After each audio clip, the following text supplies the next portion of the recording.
Bem, já estamos por aqui na sala virtual de pneumatologia. Já temos nossos irmãos aí acessando a sala, vários deles, né? Estou vendo já presentes aí o André, a Ângela, Eibe, Elson, Jean, Luciana, Luciano, Rafael, o Rafael Autor também, o Rafael Pavanello, o Rivelino, Samuel, legal. O pessoal está chegando aí. Ótimo, ótimo. Então, vamos aí, esperar um pouquinho todo mundo conseguir acessar o link. Estávamos até agora, né? Não sei, alguns de vocês estavam lá, na disciplina de teologia bíblica. Estávamos falando sobre teologia bíblica do Antigo Testamento, mas agora é o momento de falar sobre pneumatologia, né? Então, eu vou aproveitar agora e dar uns minutinhos para os irmãos, se quiserem fazer alguma pergunta aí sobre a disciplina, o funcionamento. A gente vai esperando o pessoal entrar aí, né, nessa sala, nessa segunda sala virtual. Antes de tudo, como sempre, eu pergunto se vocês estão recebendo bem a imagem e o som, tá? Então, se puderem me dizer alguma coisa aí a respeito de imagem e som, eu agradeço. Ok? Então, parece que está ok. Sim, está ótimo, som ok, está excelente. Ok, muito bem. Uma instrução importante, né? No chat, você precisa colocar lá, enviar mensagem para todos os palestrantes e participantes. Não pode ser, se não vem só para mim, aí os colegas não veem a sua pergunta.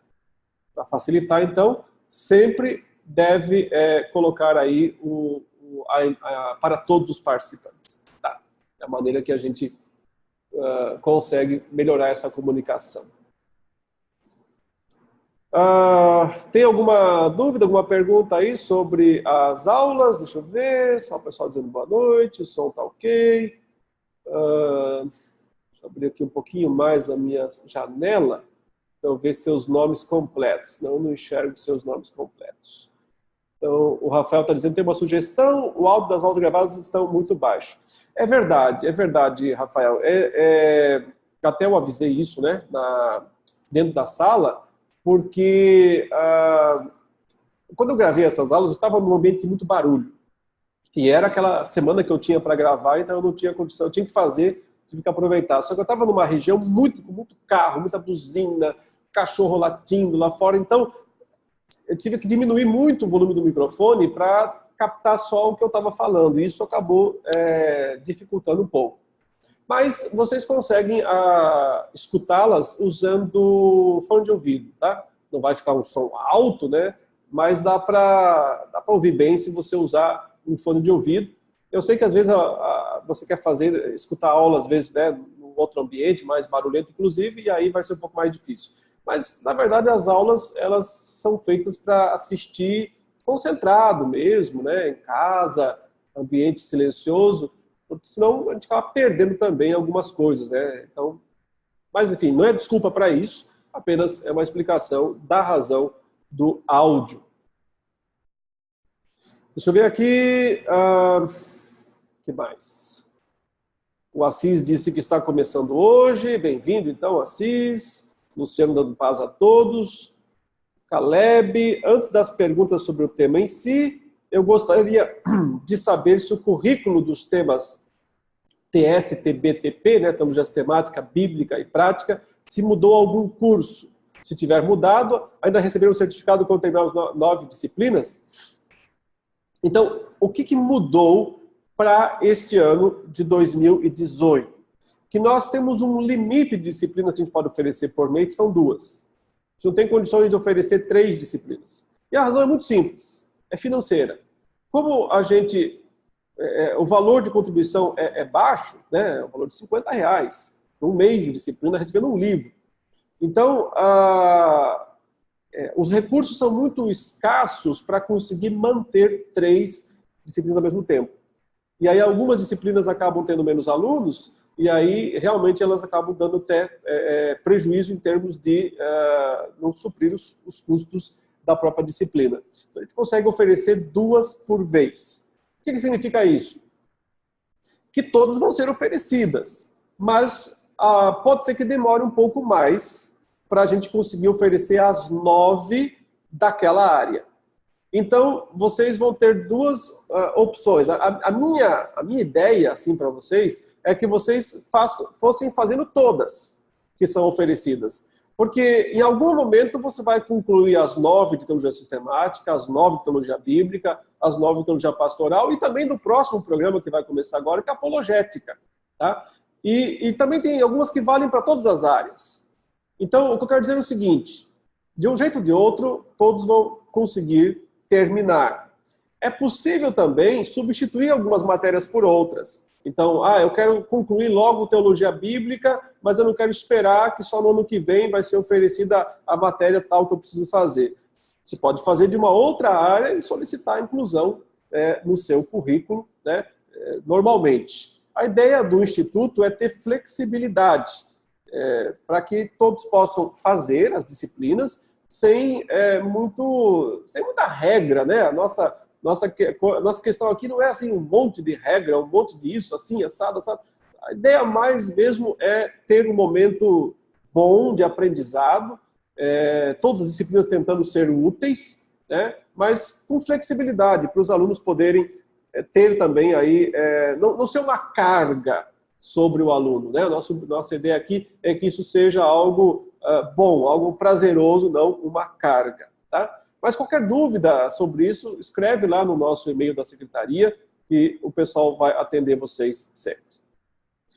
O Dalton falou que o som tá bom, mas a imagem está congelando. Tem que ver se não é o seu sistema, talvez seja... a internet no Brasil, nós sabemos como é que é, né? Às vezes tá bom, às vezes não tá. Então, se tiver para mais pessoas acontecendo, pode ser que seja a minha internet também. Eu tenho uma boa conexão aqui, mas sabe como é que é, né? Às vezes falha. Mas, em princípio, me parece que a conexão está boa e a imagem está indo bem. Então, teria que ver como é que estão com os demais. Deixa eu ver aqui, o Rafael, não fiz as provas das disciplinas de soteriologia grego, o conteúdo do portal anterior vai ser migrado ou vou precisar fazer as provas acessando o site antigo?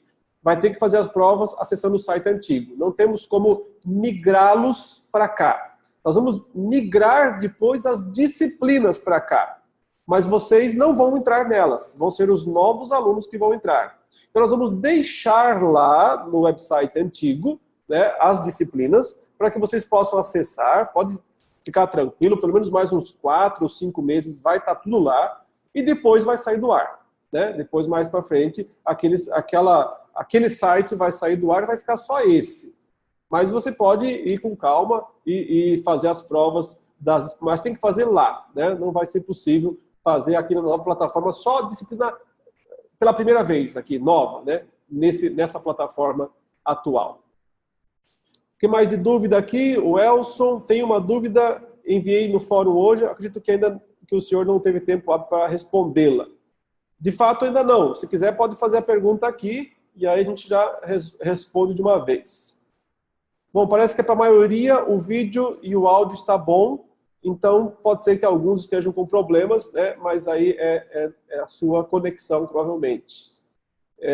A Ana está pelo aplicativo e está excelente. Que bom, esse aplicativo aí é uma mão na roda. Uma mão na roda. O Marcos também está bom. Deixa eu ver aqui, o Dalton. Os textos da disciplina da aliança não estão em PDF, poderemos copiar o texto? Eu vou colocar em PDF daqui uns dias, não deu tempo ainda de fazer isso. Se quiser, pode copiar, não tem problema, desde que não distribua por aí, né? Lembrando sempre que todo o material do Instituto é só para o seu uso, não é para compartilhar, é para o seu uso pessoal. Isso aí tudo faz parte de algum texto, algum livro, tal, meus, com direitos autorais. Então, não é para sair compartilhando por aí, mas você pode usar para você, pode imprimir, não tem problema nenhum, para o seu uso, ele está aí para isso, à sua disposição. Parece que o problema pode ser a internet de alguns. Muito bem, meus irmãos. Então, mais uma vez, né, muito obrigado pela presença de vocês. Temos um bom número de alunos hoje aqui, né, tanto na primeira disciplina como agora. Excelente, essa participação que é legal. Então, a gente vai orar, né, e em seguida vamos começar aí a tentar resolver, tirar as dúvidas que os irmãos possam ter sobre pneumatologia, né? Vamos deixar quem estava lá com a gente em teologia bíblica, isso vai ficar para outra semana. Agora é pneumatologia. Vamos orar nesse momento. Santo Deus, amado Pai, nós queremos agora, mais uma vez, te agradecer, te louvar por essa oportunidade e te suplicar, em nome de Jesus, que nós tenhamos aqui esses momentos que teremos pela frente, de comunhão, de troca de experiências, de conhecimentos, de maneira que nós todos possamos aprender mais com o Senhor, com o teu Espírito, com a tua palavra. Abençoe-nos, ajude-nos a viver aquilo que nós aprendemos. É o nosso pedido em nome de Jesus. Amém. Muito bem, meus irmãos. Então, vamos lá. Podem começar. Perguntas pelo microfone. Eu vou sempre dar prioridade para as perguntas no microfone. Então, como é que você faz? Você levanta a mão. Levanta a mãozinha aí no seu microfone, eu vou lá e libero você para você poder falar. Então, já temos aqui o Wagner, né? Tá pedindo aqui, vamos ver se eu... Agora, só tem um detalhe, né? Para eu liberar, você tem que ter o microfone instalado. Então, só vai funcionar quando se você tiver aí. Então, Wagner, eu liberei aí a fala para você, só agora você tem que liberar também o seu microfone aí, tá? Ele tem que estar funcionando. Parece que está funcionando. Tá me ouvindo? Quer falar alguma coisa, Wagner? Oi, pode falar. Eu não estou ouvindo o Wagner. Acho que não está saindo o som dele aí. Vou tentar o Luciano, então, para ver se porventura tem alguma... Luciano, o seu som está liberado. Boa noite, reverendo. Boa noite, irmãos. Opa, boa noite. Como é que vai? Tudo bem? Tudo bem, tudo bem. Reverendo, eu gostaria de fazer uma pergunta que surgiu com o estudo das duas aulas, mas não tem diretamente a ver com a pneumatologia, com os aspectos da divindade, do Espírito Santo e demais. Lendo os textos e seguindo as referências, e lendo lá depois no livro de Atos, eu vejo que Pedro, após o Pentecostes, ele pregou que o que aconteceu foi o que tinha profetizado o profeta Joel, lá Atos 2,16. Sim. Mesmo tendo Pedro recebido do próprio Senhor Jesus ensinamentos sobre a descida do Espírito Santo. Jesus vem falando nos evangelhos já o que iria acontecer. E ele mesmo participa da experiência, da capacitação que Deus deu através da descida do Espírito. Nós podemos usar essa passagem como referência que toda pregação ela deve emergir das Escrituras, uma vez que ele utiliza as Escrituras para poder pregar aqueles judeus ali que não criam ainda que Cristo era o Messias e não tinham ainda percebido o que tinha acontecido?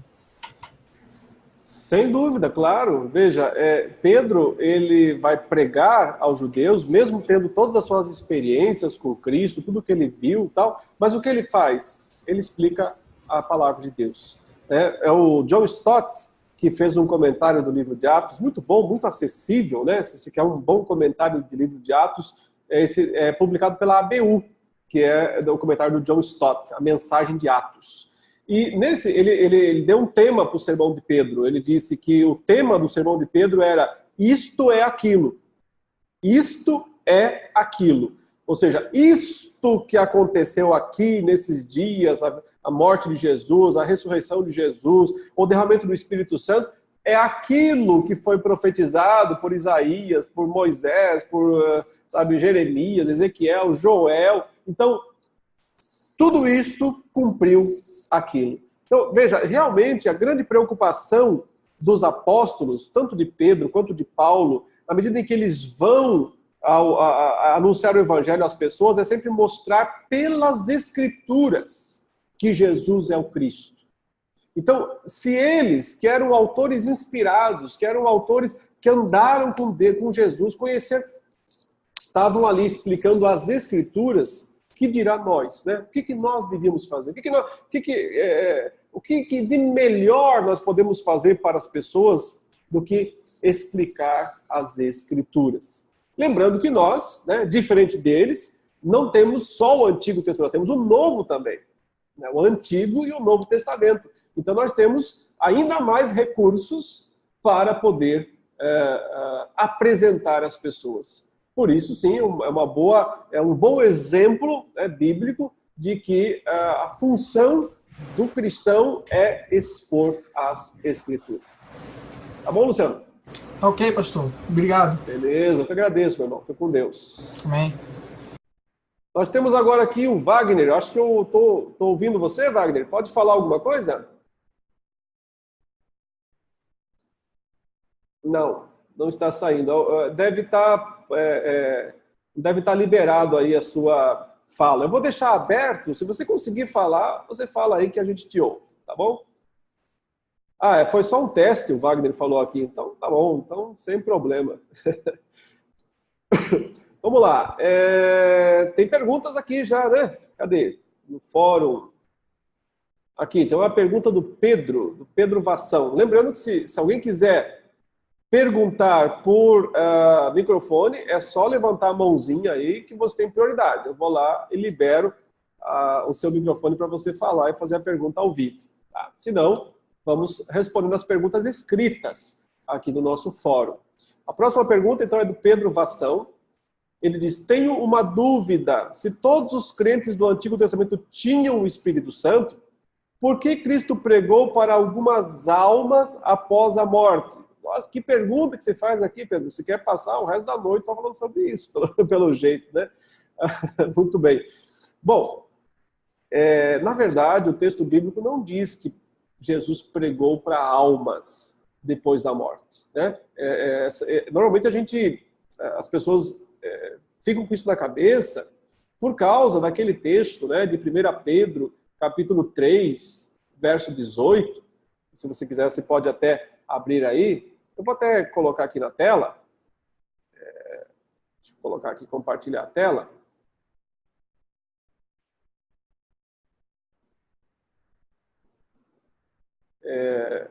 Então, espera aí que meu compartilhamento da tela foi pausado. Vou voltar aqui, só um pouquinho. Aqui, pronto, agora achei. Eu tinha compartilhado o calendário. Então, olha aí, ele diz, pois também Cristo morreu uma única vez pelos pecados, o justo pelos injustos, para conduzir-vos a Deus, morto sim na carne, mas vivificado no Espírito, no qual também foi e pregou aos espíritos em prisão, os quais no outro tempo foram desobedientes, quando a longanimidade de Deus aguardava nos dias de Noé, quando se preparava a arca. Bom, eu não vou ter tempo aqui de explicar toda essa passagem, né? É um dos textos que eu já fiz vários sermões e tenho até alguns artigos escritos sobre isso, mas o ponto de Pedro aqui não é que Cristo foi pregar para almas de mortos, e nem que ele foi pregar o evangelho para alguém nesse sentido. O que ele foi, na verdade, fazer foi proclamar a vitória dele para espíritos aprisionados. Esse termo, espíritos em prisão, normalmente tem uma conotação de demônios, né? Anjos caídos, criaturas demoníacas. E Cristo, então, após a sua morte, sua ressurreição, ele foi até esse lugar de prisão. Alguns acham que é o Tártaro, que Pedro menciona lá em 2 de Pedro 2,4, né? Traduzido como inferno, mas o termo grego é Tártaro. Então, que Cristo foi até esse lugar e pregou para esses espíritos malignos, né? Não almas. Então, Cristo não pregou, porque se fosse para almas, estaria se falando de uma salvação pós-morte, uma salvação depois da morte. E aí contraria o próprio ensino bíblico, que diz que depois da morte é o juízo, né? Aos homens é ordenado morrerem uma vez e depois disso o juízo. Então, não existe salvação depois da morte. Mas esse assunto ele extrapola bastante o assunto da nossa aula. Eu apenas mencionei aqui para dar uma satisfação da pergunta do irmão, né? Não dá para eu entrar em todos os detalhes sobre isso. Existem outras disciplinas aqui no Instituto que a gente trata disso de forma detalhada. Uma delas é a de escatologia, que ainda vai ser oferecida nesse ano, em breve. Tá? Se quiserem entender melhor esses assuntos, se matricule lá na disciplina de escatologia. Tá? Deixa eu ver aqui, depois o Rafael. Professor, sabemos que todo crente possui o Espírito Santo. Porém, podemos afirmar que ainda hoje podemos ter enchimentos do Espírito para determinadas funções, ou isso ficou restrito no Antigo Testamento? Então, daquela maneira que Deus concedia a Oliabe, né, aquele pessoal que fez os desenhos, que fez os instrumentos da arca, ou a Sansão, eu diria que daquela forma não é possível ter. Por que não? Porque aquilo era provisório, seletivo. Só algumas pessoas recebiam. E hoje o povo todo de Deus tem. Todo o povo de Deus tem o Espírito Santo. Por quê? Porque o Espírito Santo habita o corpo de Cristo. Então, se nós estamos no corpo de Cristo, nós estamos no Espírito. Não tem como não estarmos no Espírito se nós estamos no Espírito, no corpo de Cristo, nós temos que estar no Espírito. Né? Ou estamos fora. Dá para estar num e não estar no outro. Está nos dois, ou não está em nenhum. Então, se nós temos o Espírito Santo, então todos nós somos reis, profetas e sacerdotes. Deus não precisa mais de um sacerdote especial, de um profeta especial, de um rei especial. Todo o povo de Deus tem esses ofícios. O corpo de Cristo compartilha desses ofícios entre si. Mas, sim, podemos e devemos ter enchimentos extraordinários. Porque é só lembrar aí de Atos 2 e de Atos 4. Eu vou falar sobre isso nas próximas aulas, então não vou falar muito agora porque é antecipação. Mas em Atos 2, os apóstolos foram cheios do Espírito Santo, ficaram cheios do Espírito Santo. Em Atos 4, eles ficam cheios outra vez, os mesmos. Então veja, passou um tempo aí, mas houve um novo enchimento do Espírito Santo. Então é possível e é desejável, eu diria, termos vários momentos em que somos outra vez plenos, cheios do Espírito Santo, porque a plenitude pode ser perdida. Não o Espírito inteiro, ele nunca vai sair totalmente de nós, mas nós podemos não estar plenos dele, né? Então, por isso que há necessidade de novos enchimentos, sim. O Lucas aqui, sim, tem uma mãozinha levantada do Ed Carlos, eu vou liberar aqui. Vamos ver. Eu vou ter que promover aqui o Ed Carlos. Ed Carlos, eu coloquei você como palestrante. Deixa eu ver aqui. Quem está com a mãozinha liberada? Aqui, o Gabriel. Gabriel, está liberado aí para você. Eu liberei aqui para você, Gabriel. Você tem que liberar o seu também, tá? Para você poder falar. Beleza, pode falar aí, que eu acho que está liberado. Boa noite. Opa, boa noite. Como é que vai? Tudo bom? Tudo bom, professor? Tudo bem, graças a Deus. Eu acredito que é pertinente ao tema. O texto aqui é uma dúvida do Evangelho de Mateus, capítulo 12, dos versículos 43 ao 45, quando o espírito imundo sai do homem, anda por lugares áridos, procurando repouso, porém não encontra. Né? E aí o texto continua, só para adiantar, Sim. Encontrando a casa vazia, ele volta, né, com outros. Eu já vi muitas pregações e pastores ensinando que, nesse caso, por exemplo, quando esse espírito imundo sai é porque a pessoa aceitou a Cristo, né? E ela se batizou, só que nesse sentido, quando a pessoa aceita a Cristo, ela se batiza, ela recebe o Espírito Santo. Como pode depois um espírito imundo voltar novamente com a pessoa, se nós entendemos que uma vez que o Espírito Santo entra no eleito, né, ele é selado, como que um espírito imundo poderia voltar novamente, né, a habitar numa pessoa? Ok.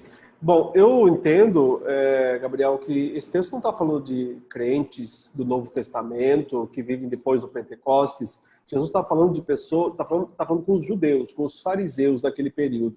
E, inclusive, os está acusando de pecarem contra o Espírito Santo, porque eles resistiam à ação do Espírito Santo na vida deles, né? Blasfemavam contra o Espírito Santo.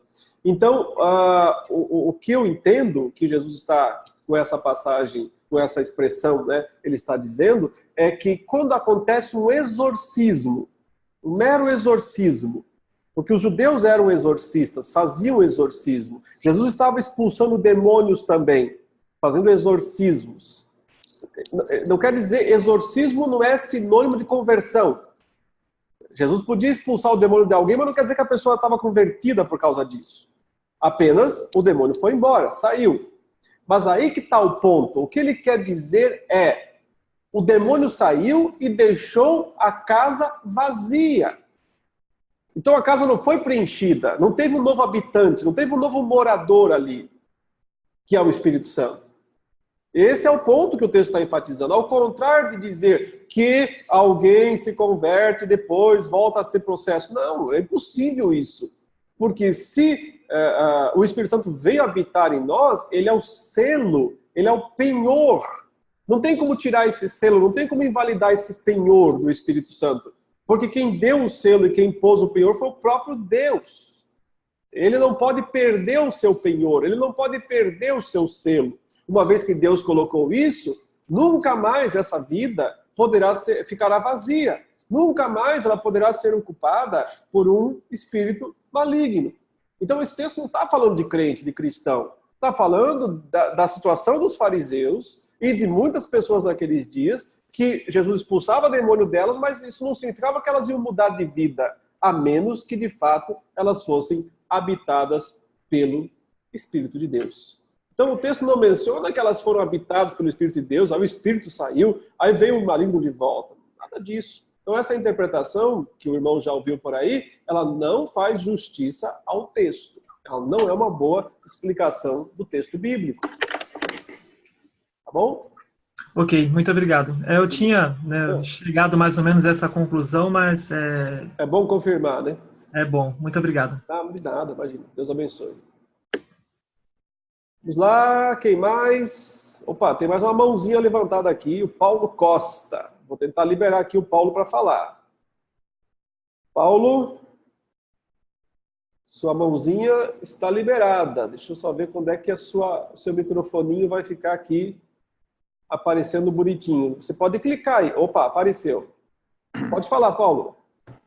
Graça e paz, reverendo. Graça e paz, Paulo. Tudo bem? Tudo bem, como é que vai? Graça e paz, irmãos. Tudo bem. Pode perguntar, Paulo. Vamos lá.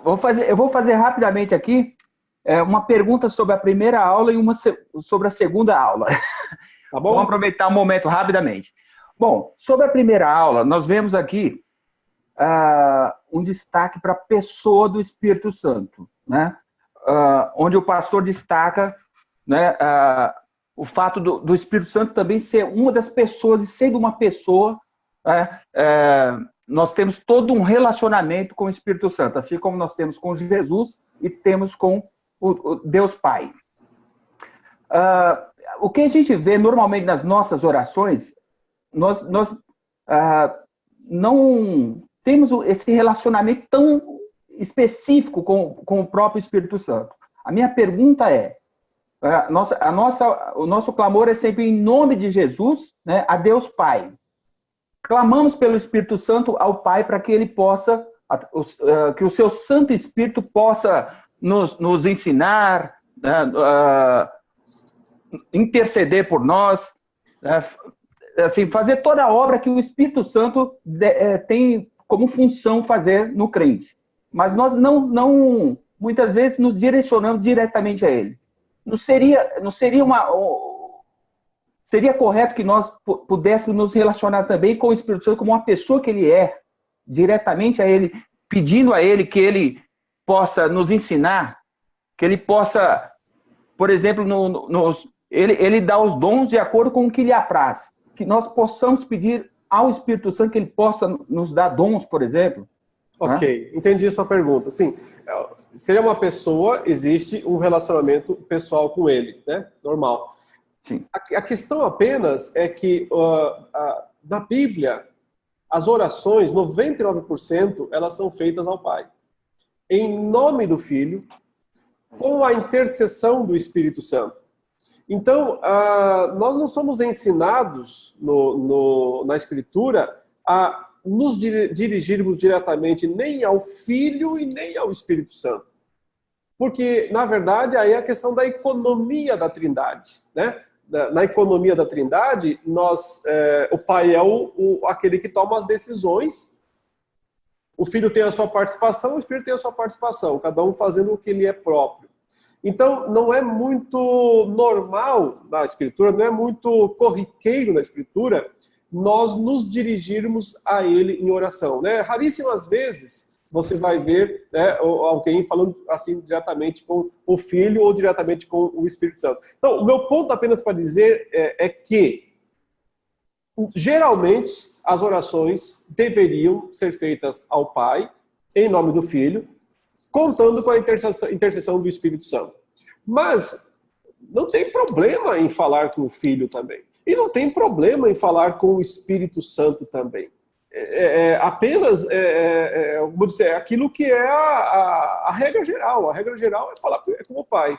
Mas não quer dizer que entre a Trindade exista algum tipo de como é que eu vou dizer, descontentamento, desconfiança entre as três pessoas. Já que se pediu para o Filho, eu não vou atender. Já que ele está falando com o Espírito, não está falando comigo, eu vou ficar chateado. Não tem nada disso, né, na relação entre o Pai e o Filho e o Espírito Santo. Mas didaticamente para nós, a Bíblia nos ensina a orar dessa maneira, né? Quando os discípulos perguntaram a Jesus como orar, ensina-nos a orar, né? E Jesus disse, orareis assim, Pai nosso, que estás no céu. Então, ele nos ensina a orar ao Pai. Mas não quer dizer que não pode eventualmente pedir ao Filho, não quer dizer que eventualmente não pode pedir ao Espírito Santo. A questão apenas é que o Espírito Santo, ele faz a vontade do Pai. Então, como o próprio Cristo disse que não veio fazer a vontade dele, não veio fazer a minha vontade, mas a vontade daquele que me enviou. Então, como o Filho e o Espírito, economicamente, na economia da Trindade, vieram e estão aqui para fazer a vontade do Pai, é mais lógico que a gente peça ao Pai. É esse o ponto, né? Mais uma vez, não é proibir que se fale com o Filho, que se fale com o Espírito Santo. Apenas é entender que a lógica bíblica é essa. Por isso que a imensa maioria das orações, a própria Escritura, sempre são ao Pai. Você entendeu o que eu quis? Ok, bem esclarecido. Pode continuar, por favor. Tá bom. Ok. A segunda pergunta aqui, também assim, concordo plenamente com toda a sua argumentação de que o povo de Deus já é crente mesmo no Antigo Testamento, né? Agora, essa passagem aqui de Números, quando Moisés disse, né, quando Moisés diz, tens tu ciúmes por mim? Tomara todo o povo do Senhor fosse profeta, que o Senhor lhes desse o seu espírito. Aqui Moisés não está dizendo, né, falando em hermenêutica, né, como foi uma matéria aí muito bem exposta também pelo reverendo, falando diretamente sobre o que está dizendo o texto aqui. Tomara todo o povo do Senhor fosse profeta, que o Senhor lhe desse o seu espírito. Quer dizer, Deus daria o espírito para quem é profeta dele, para o povo, né? Não seria para todo o povo aqui? Não seria isso que está dizendo? É uma interpretação possível. Por isso que algumas pessoas entendem que somente os reis, os profetas e os sacerdotes tinham o Espírito Santo no Antigo Testamento. Muitos teólogos entendem dessa maneira. Olha, só os reis, os profetas, os sacerdotes tinham. O resto do povo não tinha o Espírito. O Espírito estava ali, junto, mas não dentro deles. É uma interpretação de muitos. Eu entendo diferente esse ponto. Eu entendo que quando Moisés fala tomara todo o povo fosse profeta e Deus lhe desse o Espírito, é o Espírito da profecia. O Espírito do profeta. Porque, na verdade, no contexto, aí a hermenêutica, né? No contexto, estamos falando de pessoas que profetizaram como uma qualidade distintiva concedida por Deus mediante o Espírito Santo. Então, o que Moisés está querendo dizer é que ele desejava que aquilo que estava acontecendo com esses profetas pudesse acontecer com o povo todo. E é por isso que eu digo, inclusive, que o Novo Testamento cumpre isso. Porque no Novo Testamento, todo o povo de Deus é profeta. Então, o que Moisés tanto queria se cumpriu em Atos 2, quando o Espírito veio sobre todo o povo de Deus. E todos agora são reis, profetas e sacerdotes. Então, eu interpreto essa passagem dizendo, não, Moisés não está excluindo que o restante do povo pudesse ter um espírito de regeneração, um espírito que regenerava. Mas, de fato, ele está dizendo que não era todo o povo que tinha um espírito de profecia. Nós temos, todos nós temos, porque João fala que o testemunho de Jesus é o espírito da profecia. Então, como testemunhas de Cristo que somos, nós temos o espírito profético, o Espírito Santo profético, o dom de profetizar. Ele é um dom divino concedido ao corpo de Cristo, à Igreja de Jesus. E é por isso que Paulo ora que todos os crentes possam ter esse dom de profetizar. Então, essa é a minha interpretação, mas existem outras interpretações, existem teólogos defendendo isso, mais ou menos que o irmão acredito que esteja pensando, né? Que apenas os reis, os profetas, sacerdotes tinham o Espírito Santo, o resto do povo não tinha. Eu só acho que é difícil entender dessa maneira, porque nesse caso, como é que eles iam ser salvos? Sem o Espírito Santo? Né? Então não seria uma salvação pela graça, aí teria que ser mesmo uma coisa pela lei. E isso contradiz o restante, né, do próprio Antigo Testamento. Ok, e eu concordo com o pastor. Muito obrigado pelas explicações. Eu que agradeço pelas suas perguntas que ajudam aí também a esclarecer. Bom, eu tinha aqui também o Ed Carlos. Ed Carlos, você está conseguindo falar aí? Está me ouvindo? Eu estou com o seu microfone aberto aqui. Ed Carlos? Parece que não. Eu tornei o Ed Carlos, até liberei aqui como anfitrião para você poder falar, mas eu acho que não funcionou. Bom, de qualquer maneira, é só perguntar lá embaixo. Deixa eu perguntar aqui, deixa eu ler algumas perguntas aqui. Também tem o Dalton, né? Que quer fazer a pergunta no microfone, eu já vou liberar. Só deixa aqui. Deixa eu ver. Tem a pergunta aqui do Rafael. Reverendo, o Espírito Santo pode habitar em um não crente? Ações boas feitas por não crentes são devido, né, à ação do Espírito, ou o homem sozinho tem condições de fazer algo bom sem a interferência divina? Pergunta muito boa, interessante. Aliás, todas as perguntas são boas aqui. Então, eu tenho que dizer sim e não. Essa é a forma mais fácil dele responder é falar assim, sim e não. Né? Mas aí tem que explicar. Por que sim, por que não? Soteriologicamente, não. O que quer dizer soteriologicamente? No sentido de uma habitação salvífica. Essa habitação, ela é regenerativa. Essa habitação é exclusiva dos crentes. Missionalmente, o Espírito pode habitar em incrédulos. Não é habitar, é capacitá-los. Então, por exemplo, Saul foi capacitado para ser rei de Israel e nunca foi crente. Judas foi capacitado a fazer milagres, porque ele esteve com Jesus lá e aparentemente também fez milagres. E nunca foi crente. Então, é possível, sim, uma capacitação do Espírito Santo, uma capacitação especial. Tá?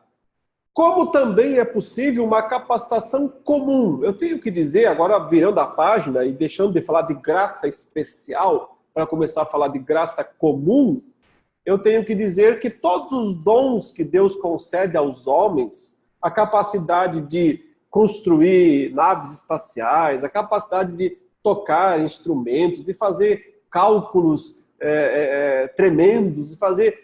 Tudo isso é pelo Espírito Santo. É o Espírito Santo que concede essas dádivas, esses talentos para a humanidade, com o objetivo não de salvar, não tem nada a ver com salvação isso, com o objetivo de refrear o mal. Isso é graça comum, não é graça especial. Graça especial é graça salvadora, salvífica. Essa graça é exclusiva dos crentes, dos eleitos, que o Espírito Santo vem e regenera. Então, eu tenho que colocar 3 níveis de atuação do Espírito Santo. A primeira atuação é a comum. Não tem a ver com salvação, não tem a ver com espiritualidade, tem a ver com talentos, coisas boas, boas dádivas que Deus dá a todos os homens. Independente de eles serem bons ou maus, ele faz chover sobre justos e injustos, bons e maus. Deus concede suas dádivas para toda a humanidade, mesmo para os decaídos, e isso é pelo Espírito, porque é a função do Espírito fazer isso. É o Espírito que aplica as benesses divinas. Né? Você veja como os Salmos descrevem Deus sustentando os leõezinhos, sustentando as criaturas, pelo Espírito. É pelo Espírito Santo. Isso é uma operação comum da graça de Deus. O segundo nível, uma operação especial, mas não salvífica. Especial, mas não salvífica. Aqui o que é? Deus capacitando Saul, Deus capacitando Judas. Aqueles caras lá que Jesus mesmo disse que no dia do juízo vão dizer: Senhor, Senhor, em teu nome fizemos muitos milagres. Em teu nome. Como é que eles fizeram isso? Senão pelo Espírito de Deus. De alguma maneira o Espírito Santo agiu para que aquilo acontecesse. E o objetivo qual é? Condená-los. Condená-los. Então, o próprio Espírito que agiu é a testemunha contra esses incrédulos. Jesus diz: nunca vos conheci. Fora, caiam fora. Se afastem de mim, vocês que praticam iniquidade. Então, não adianta fazer milagre, fazer sinal, não adianta ter um monte de seguidores, não adianta se é incrédulo, se não é verdadeiro discípulo de Jesus. Terceiro nível, aí sim o nível abençoado. O Espírito age de forma especial, salvífica e capacitativa. Salvífica e capacitativa. Aí nós temos o melhor dos mundos. Melhor dos mundos. Tanto o mundo da salvação quanto o mundo da missão. Tanto o lado salvador quanto o lado de capacitar o crente a desenvolver a missão que Deus reservou para ele nesta terra. Então, aí está a distinção, na minha opinião. Deixa eu ver o que mais. Se eu perdi alguma pergunta aí, vocês vão fazendo de novo, tá? Pedro Vassão. Reverendo, no AT, o Espírito Santo era normalmente derramado sobre reis, juízes, profetas, etc., correto? Se sim, qual era a relação do Espírito Santo para com os demais crentes que não constituíam tais cargos? Ficaria uma relação de providência? Eu já meio que respondi, né, essa pergunta agora há pouco. Né? Então, eu entendo que o Espírito Santo habitava soteriologicamente e missiologicamente os reis, os profetas e os sacerdotes. Mas, às vezes, podia habitar só missiologicamente algum e não soteriologicamente, como Saul. Os demais eram habitados apenas soteriologicamente. Então, o Espírito Santo vinha e os regenerava. Mas não dava nenhum poder especial para eles. Nenhuma missão especial. Eles não tinham nenhum dom espiritual. Eles apenas viviam a fé seguindo a mediação dos reis, dos profetas e dos sacerdotes, que faziam essas funções no lugar deles. É isso que não existe mais no Novo Testamento. Não existe mais mediadores, porque o único mediador veio e já ligou o corpo à cabeça. Né? Agora, o corpo, que é a igreja, está ligado à cabeça, que é Cristo. Portanto, bebe do corpo.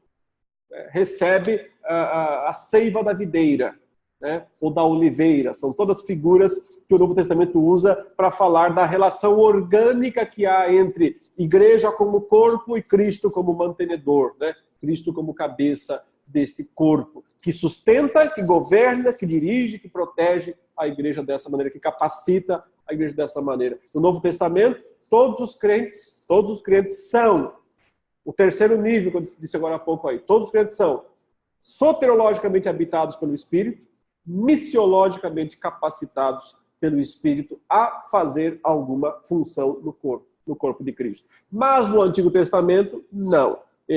Eu entendo, muitos acham que não, eu entendo que sim, que o Espírito Santo habitava eles salvificamente, mas sem nenhuma expressão a mais. Apenas garantindo a salvação deles como selo e penhor da herança, da salvação. Ponto final. Né?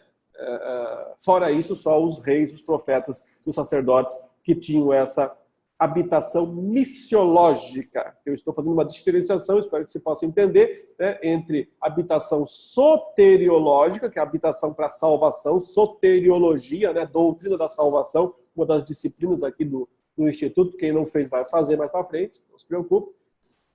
E missiologia, missão. Então, uma coisa é soteriologia, salvação, outra coisa é missiologia, a missão. O Espírito faz as duas coisas.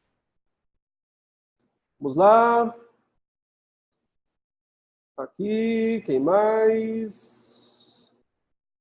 O Luciano falou, não há disputa entre a Trindade Santa. É verdade, nenhuma, né? Totalmente harmonia. O Gabriel, o Reverendo Leandro, dentro dessa relação, o que o senhor acha do livro Bom Dia Espírito Santo, do Benihim? Bom, não é um dos autores que eu indicaria, né, como para estudo. Benihim tem muitos problemas interpretativos. A verdade é que assim, eu consigo concordar com muito pouca coisa do que ele fala, do que ele diz. Eu acho que assim, tem pouquíssima base bíblica, né? E esse é o maior problema. Né? Não estou dizendo que não possa haver alguma coisa boa desses livros, mas, no geral, eu não consigo concordar com a maneira como Benihim e outros autores esses chamados teleevangelistas, né, americanos, o modo como eles interpretam a Escritura. Estou dizendo que não posso ter alguma coisa boa, estou dizendo que, no geral, eu realmente não consigo andar muito, né, concordar muito com essas posturas. Aqui o Daniel Moura, no caso dos reis, juízes e profetas, era derramado de forma especial. Aquela unção era o símbolo especial que o Senhor designou para mencionar esse derramar especial? Isso não quer dizer que os demais crentes não lhes era dado o Espírito Santo? Então, sim, como derramamento eles não recebiam mesmo. Porque o derramamento é esse símbolo mesmo de capacitação, de poder para realizar essa função. E isso, os crentes não eram ungidos no Antigo Testamento. Eles não eram ungidos com isso. A unção quer dizer separar para uma função, separar para um trabalho. Os crentes ordinários, e aqui não é uma palavra ruim, ordinário, apenas porque eles não eram eles não tinham um dos três ofícios, né, rei, profeta, sacerdote, os crentes ordinários não eram ungidos. Eles não recebiam essa capacitação especial. Mas, e com isso, então, dizer que eles não tinham nenhuma ação do Espírito Santo na vida deles, me parece restringir, então, a própria possibilidade de salvação deles. Né? Então, aqui, o argumento não é exegético. Não é exegético, é teológico. Exegeticamente, eu não tenho como provar, porque a Bíblia não fala nem uma coisa nem outra. Ela não diz nem que eles eram, nem que eles não eram, literalmente. Habitados pelo Espírito Santo. Então, é uma dedução teológica a partir do Novo Testamento olhando para trás.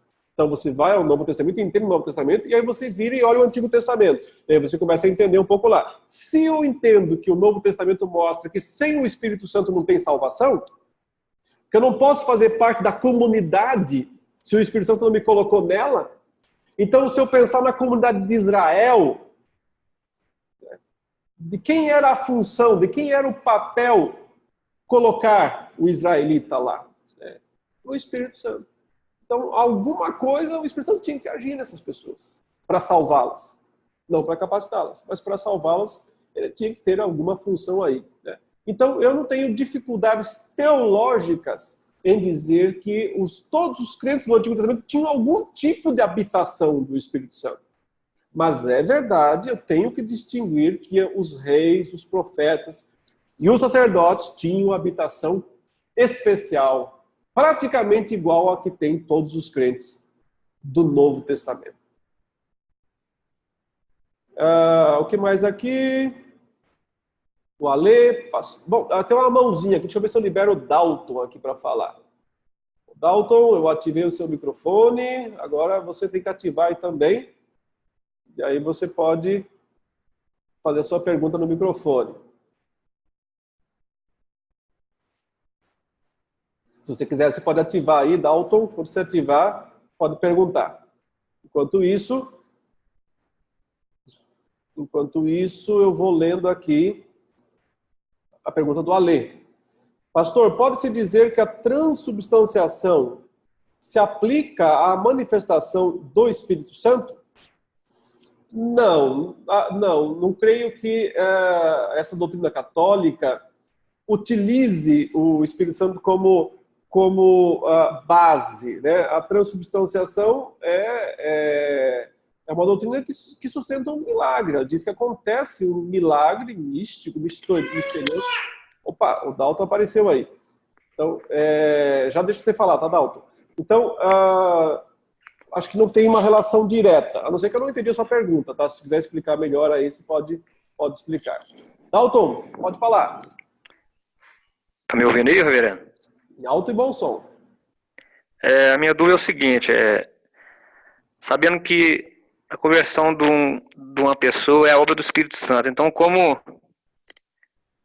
a gente pode juntar e entender a respeito de que no Novo Testamento algumas passagens dizem que aqueles que crescem havia de receber o Espírito Santo. Parece dar a impressão que a pessoa primeiro tinha a própria habilidade de crer e depois recebesse o Espírito Santo. Como conciliar essas duas situações que parecem contrárias? Ok. Primeiro, entendendo que deve existir uma coisa simultânea, né? O Espírito Santo, quando Paulo pergunta aos discípulos de Éfeso, recebestes o Espírito Santo quando crestes? Então, deixa eu só desativar o seu microfone, tá? Para eu poder falar aqui e responder. Então, ele diz, vocês receberam quando creram? Então, nesse caso, é junto, é simultâneo. Ao mesmo tempo que crê, está recebendo o Espírito Santo. Mas pode receber depois também. São os outros enchimentos do Espírito Santo que vêm ao longo da vida. Então, pode ter, como eu disse aqui, vários enchimentos do Espírito Santo. Mas um acontece no ato de crer, na hora de crer. Simultaneamente ao ato de crer. Aí nós entendemos, à luz do restante do Novo Testamento, que esse próprio ato de crer foi, na verdade, capacitado pelo Espírito Santo. Porque como alguém poderia crer sem a ação do Espírito Santo, sem ele vir para convencer do pecado, da justiça, do juízo? Então, veja, não é a pessoa que tem a habilidade natural para crer e decide crer e depois ela vai receber o Espírito Santo. Se ela crê, o Espírito Santo já está agindo na vida dela, capacitando-a a crer. A isso a gente chama de regeneração. É uma obra do Espírito Santo. E ao mesmo tempo, então, no ato de crer, ela é batizada com o Espírito Santo. Ela recebe, então, o Espírito Santo de forma formal, efetiva. Então, isso a gente fala que é uma sequência lógica, não cronológica. Uma sequência lógica. Por quê? Porque é crer e receber o Espírito Santo. Mas não quer dizer que tenha um intervalo cronológico entre uma coisa e outra. Apenas uma sequência lógica. É assim que o Novo Testamento coloca. Não quer dizer crê agora e daqui, 10 anos é que vai receber o Espírito Santo. Na verdade, nós aprendemos pelo resto da Bíblia toda que só é possível receber o Espírito Santo se crê. Mas isso acontece simultaneamente. E só se crê se o Espírito Santo agiu para convencer o pecador dos seus pecados e para dar vida. Ele estava morto dos seus delitos e pecados. Como é que ele poderia crer se ele estava morto? Então, tarefa do Espírito Santo conceder vida ao pecador morto dos seus delitos e pecados. Ao fazer isso, o pecador se converte. Ao se converter, ele recebe o Espírito Santo. Então, eu posso dizer que ele recebe antes, durante e depois. O Espírito Santo acaba estando sempre presente em toda essa trajetória do crente. Ok? Ok, muito obrigado. De nada, meu irmão. Deus abençoe. Vamos lá. Deixa eu só ver aqui. O Ed Carlos voltou por aqui. Vou tentar liberar, que o Ed Carlos está há tempo aqui tentando falar, né, Ed Carlos? Cadê você?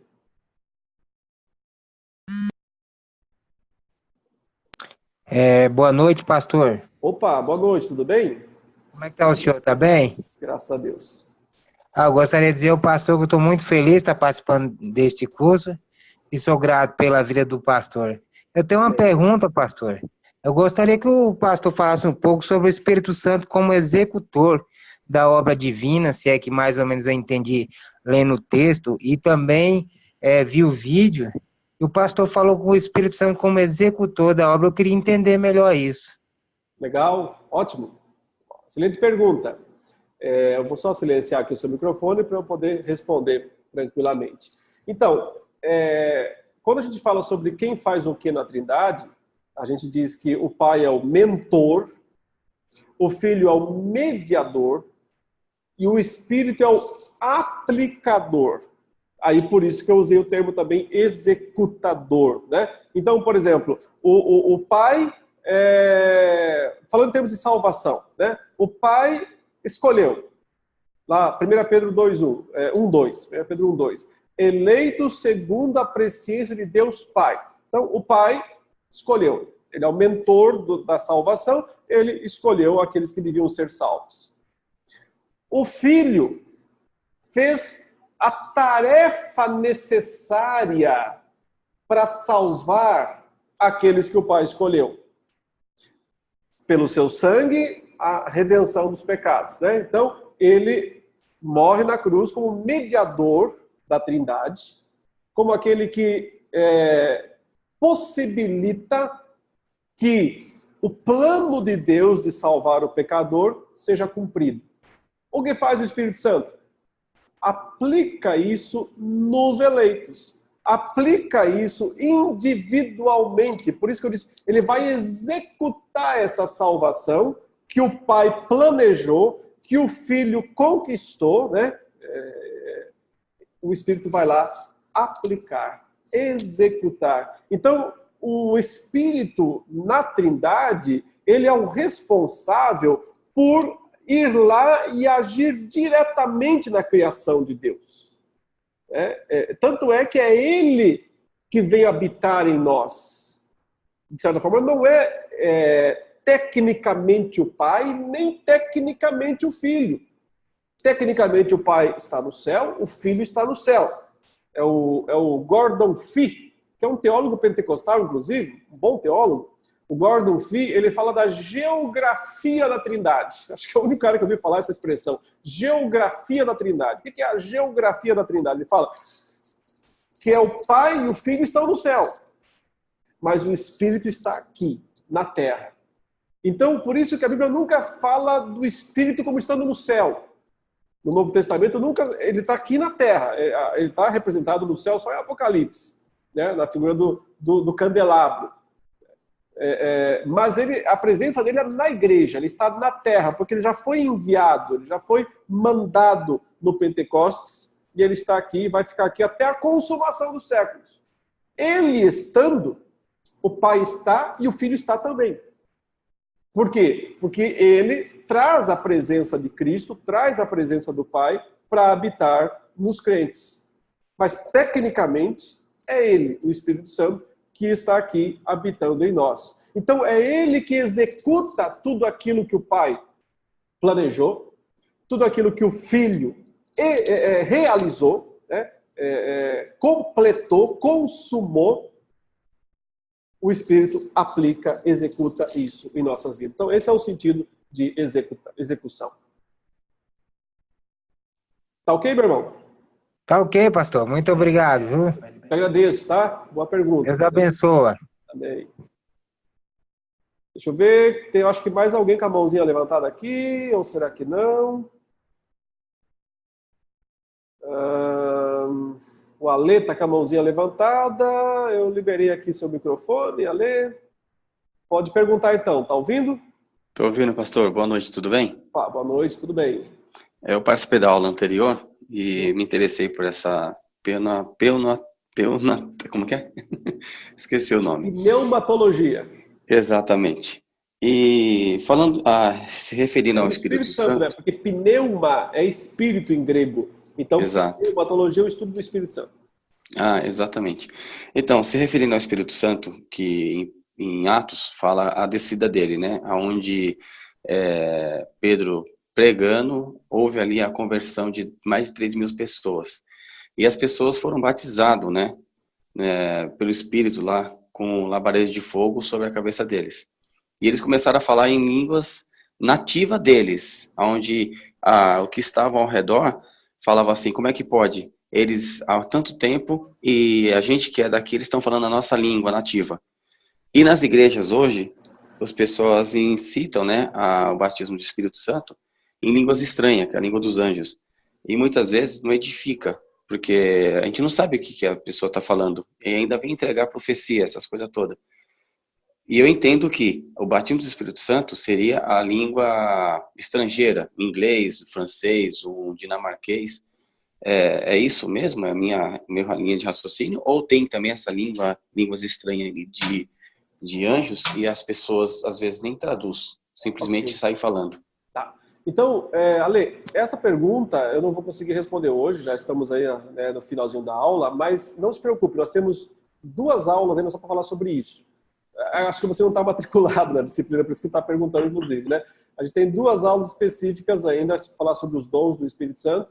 Né? Como eu vou deixar liberado aí para os alunos participarem esse mês das 2 disciplinas, né? Então assista as próximas aulas ao vivo, que certamente esse assunto vai voltar, né? Eu posso só falar rapidamente que existem pessoas que interpretam, dizendo que além das línguas das nações de Atos 2, também existe um outro tipo de língua, que é uma língua angélica, ou até mesmo uma língua de êxtase, né? De 1 Coríntios 14. Né? Então, vamos ter que analisar essa passagem detalhadamente. A gente vai fazer isso ainda no curso aqui de pneumatologia, a gente vai estudar essa passagem detalhadamente. Né? Quando a gente chegar lá, nós vamos poder ver isso com mais detalhes. Tá bom?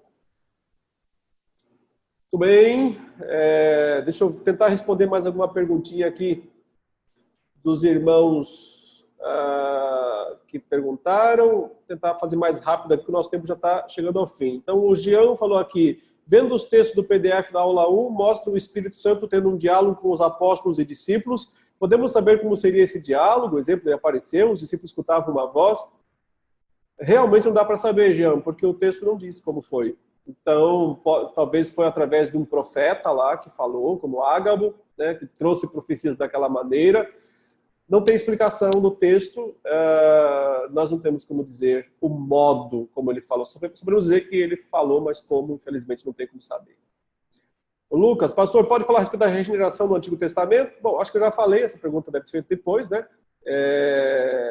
Não tem muita informação bíblica também, é apenas uma dedução teológica nossa a partir do Novo Testamento, que o Espírito Santo regenerava os crentes do AT para eles entenderem o que eram aqueles sacrifícios, para eles entenderem seus pecados, convencendo dos seus pecados, convencendo da necessidade de oferecer o sacrifício. Não ia ser senão ia ser apenas uma religião formal, externa, né? Então, para que ela fosse viva, era preciso que o Espírito Santo desse isso para eles. O Giovanni aqui, pastor, o que o senhor acha da cláusula filioque que rachou a cristandade do século XI? Bom, esse assunto também é longuíssimo, precisaria de uma aula só para falar sobre isso, né, Giovanni? Mas, de fato, para muitos, né, o Espírito Santo procedia só do Pai, né, enquanto que o Filho não tinha, era a ordem da Trindade, né? O Pai gera o Filho e faz proceder de si o Espírito Santo. O Filho é gerado pelo Pai e faz proceder de si o Espírito Santo. E o Espírito Santo procede do Pai e do Filho. É uma discussão bastante técnica, altamente. A gente pode até voltar a isso, quem sabe, numa próxima aula. Hoje não dá para entrar em muitos detalhes sobre isso. Aqui o Luciano, Saul inclusive profetizou, e não era um crente. Pedro Vação, não haveria também uma confusão. Agora eu estou lendo bem rapidinho, porque eu não consigo responder todas, né? Eu só estou tentando dar uma satisfação para todos os irmãos que perguntaram aqui, pelo menos dar uma resposta bem rapidinha. Não haveria também uma confusão entre o Espírito Santo e as ações que Satanás pode fazer, com milagres, etc.? Sim, sim. Espíritos malignos podem tentar imitar, né, a obra do Espírito Santo, então também tem que tomar cuidado com isso. Aliás, é o que Paulo está falando em 1 Coríntios 14 e no 12 também, ele fala, lembre-se que antes vocês eram enganados, né, então cuidado para não serem enganados agora também. Então, de fato, é um risco sempre. Aqui temos também o Caleb Sequeira, fazendo uma relação entre as duas disciplinas, vemos que a atuação do Espírito Santo é diferente do AT no NT, e que os crentes são selados pelo Espírito Santo. É correto afirmar, então, que o povo de Israel, os rebanhos enchidos, também eram selados pelo Espírito Santo? Correto. Eu entendo que sim. Tem gente que acha que não, mas eu entendo que os crentes do AT também eram selados pelo Espírito Santo. Mas não capacitados, não todos.